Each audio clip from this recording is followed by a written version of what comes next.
Shalom saudara-saudari yang dikasih Tuhan, kita kembali lagi melanjutkan pembahasan kitab Kejadian. Hari ini kita akan membahas kitab Kejadian pasal 4 ayat 5-7. Dan firman yang saya sampaikan ini berjudul tergoda. Wah, apa nih gitu. Nah, godaan itu bisa terjadi kapan saja ya, di mana saja. Kayak semisal kita lagi diet gitu, kita tergoda dengan makanan-makanan yang berlemak, yang pastinya menggiurkan gitu. Ketika kita batuk juga, wah tergoda sama es, malah minum es ya batuk lagi tuh saudara ya. Jadi kayak ketika kita juga lagi ujian, dosennya lagi keluar ruangan gitu, langsung pada rame, masih godaan buat menyontek itu wah sangat menggoda gitu ya. Untuk berbuat dosa ini mudah sekali manusia tergoda dengan dosa. Apalagi zaman sekarang yang istilahnya sudah gelap ini kayak benar-benar menggoda kita ya saudara. Mari sebelum lanjut ke godaan-godaan dunia ini, mari kita membaca kitab dulu, Kejadian pasal 4 ayat 5-7. Mari kita membaca. Tetapi Kain dan korban persembahannya tidak diindahkannya. Lalu hati Kain menjadi sangat panas dan mukanya muram. Firman Tuhan kepada Kain, "Mengapa hatimu panas dan mukamu muram? Apakah mukamu tidak berseri jika engkau berbuat baik? Tetapi jika engkau tidak berbuat baik, dosa sudah mengintip di depan pintu. Ia sangat menggoda engkau, tetapi engkau harus berkuasa atasnya." Di ketiga ayat ini diceritakan bahwa Kain cemburu, Habel diindahkan persembahannya oleh Tuhan, tetapi persembahannya dia tidak. Tetapi di sini juga Tuhan sudah memberi peringatan kepada Kain. Di sini jelas-jelas Tuhan sudah berkata bahwa seharusnya Kain ini harus berkuasa atas itu gitu. Tidak, karena dosa itu sudah mengintip di depan pintu gitu. Selayaknya hidup di dunia ini istilahnya sama ya saudara. Dosa itu sudah mengintip di depan pintu kita, pintu rumah kita. Kita buka pintu rumah, wah dosa. Ibaratnya seperti itu gitu. Saya ini yang merupakan mahasiswa juga mengakui untuk berbuat dosa, apalagi kita semakin dewasa, semakin matang ya pemikiran kita.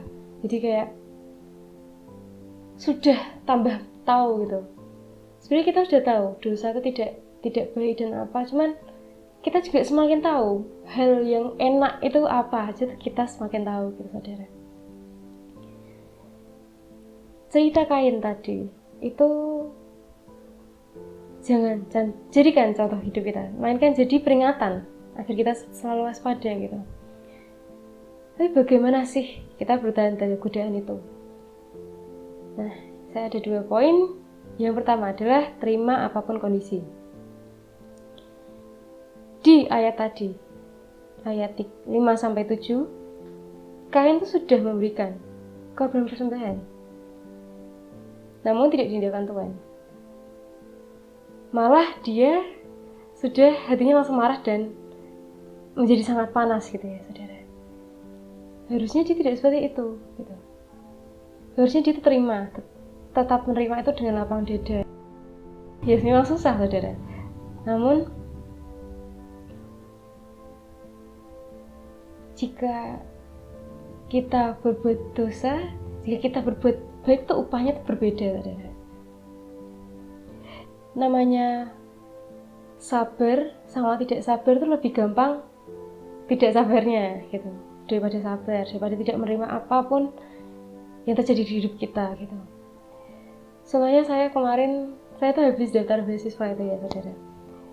Jadi ada beasiswa yang dari Kemendikbud itu, saya berusaha untuk mendaftar, saya mungkin membuat isai, ya alhasil tidak diterima gitu. Jadi saya ketolak beasiswa itu, dalam hati itu pasti ya kok nggak diterima sih gitu, padahal udah berusaha semaksimal mungkin loh gitu. Ya perasaan itu memang ada dalam diri saya, cuman sebisa mungkin Tuhan tuh ada loh rencana lain daripada beasiswa ini, masih lebih indah daripada beasiswa ini gitu. Jadi kayak terima apapun kondisi yang kita alami, saudara, karena dengan kita terima itu kita lebih bisa sedikit-sedikit kita nerima kita kondisi susah ini gitu. Lama kelamaan ketika kita dikasih yang susah lagi tuh, istilahnya kita akan jadi lebih kuat dan lebih sabar gitu, saudara. Gitu. Poin yang kedua adalah sekuat tenaga menolak dosa. Ini apa maksudnya? Ya tadi, memang dosa mudah sekali dilakukan, namun jangan sampai kita lakukan gitu.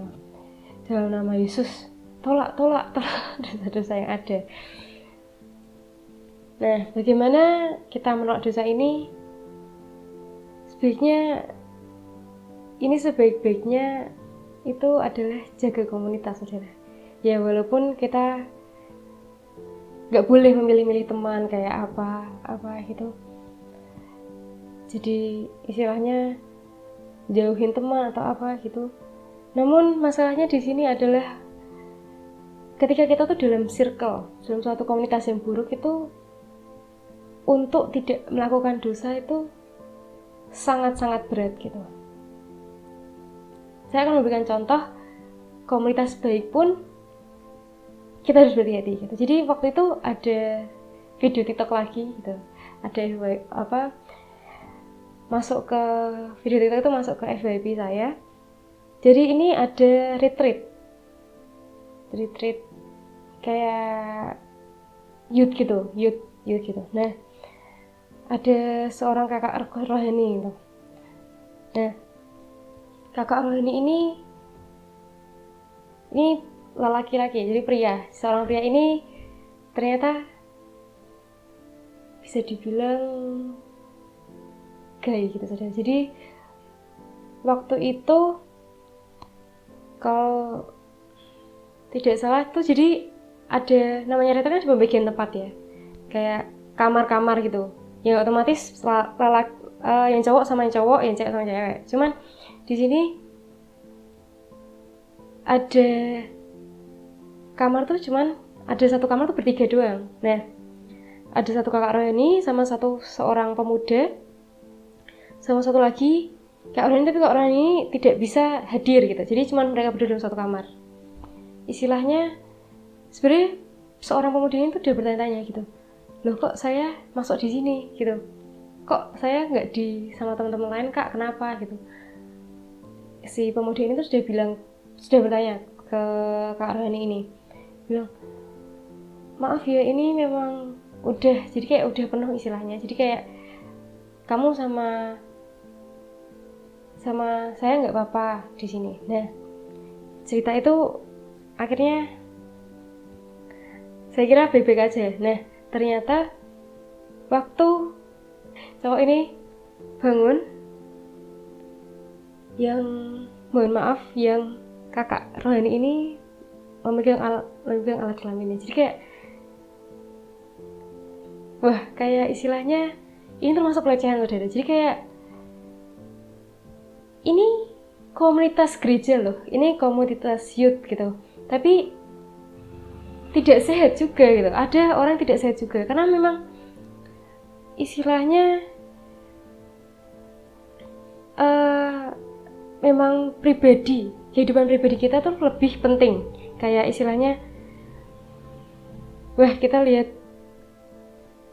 orang itu baik ya, pengen kayak dia gitu, tapi orang yang kita jadiin panutan kadang tidak melakukan hal yang baik semestinya yang harus dilakukan gitu. Nah, contoh ini bagi saya kayak hal yang seharusnya komunitas baik itu baik ya, isinya orang-orang baik dan tidak bakal neko-neko istilahnya. Nah, ini komunitas buruk bahkan akan melakukan hal yang buruk gitu. Nah, saya salah ini, persepsi ini. Ternyata komunitas yang baik juga, kita juga tetap harus berhati-hati gitu. Nah, waktu itu ada juga teman saya. Jadi dia berteman dengan orang yang istilahnya bisa dibilang nakal, cukup nakal gitu. Dia kayak curhat ke saya gitu. Jadi bilang kalau gimana ya, ini aku kayak diajak gini, kayak clubbing, diajak kayak ke sampai malam-malam, pergi malam-malam gitu. Dan terus saya bilang gitu, kamu nggak bisa apa, kayak rada menjauh gitu dari dia gitu. Dia bilang, tapi ya dia tuh selalu ada gitu buat aku. Jadi istilahnya walaupun perempuan ini nakal, dia selalu ada bagi teman saya gitu. Istilahnya si perempuan yang nakal ini ada loh buat teman saya ketika teman saya kesusahan gitu. Oke, nah ini sesuatu hal yang cukup sulit ya saudara. Tetapi saran yang bisa saya berikan adalah, oke, memang memilih-milih teman itu sebenarnya tidak baik. Cuman ketika ada dalam suatu situasi seperti ini, bisakah diri kamu tuh tidak terpengaruh oleh dia? Bisakah diri kamu itu malah mempengaruhi hal yang baik kepada temanmu itu gitu. Jadi istilahnya kalian yang memiliki teman yang sekiranya mempengaruhi hal saudara yang malah justru jelek-jelek, itu kalian memberi dampak yang baik bagi dia gitu. Jadi sebisa mungkin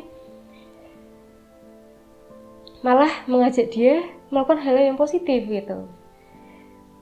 Nah, kuat nggak saudara itu berada di dalam posisi seperti itu gitu?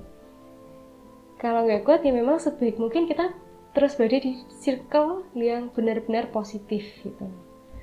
Ya kalau kejadiannya seperti tadi ya, sebisa mungkin kalian jadi sosok yang tetap positif ketika berada di lingkungan yang negatif gitu. Dua hal ini sebuah istilahnya merupakan sebuah tips yang ya bisa kalian sudah semua lakukan gitu, walaupun memang mungkin susah buat dilakukan gitu. Seperti kalian ini kan juga cemburunya terhadap adik sendiri gitu. Istilahnya harusnya sebagai seorang kakak kan ya adiknya lebih unggul gitu, dia bisa menerimanya lah. Nah itu memang susah gitu dilakukan gitu. Tapi ya sebaik mungkin kita menerima hal buruk dan baik yang terjadi dalam kita. Sekian yang bisa saya sampaikan, sekiranya bisa menjadi renungan bagi kita semua. Terima kasih.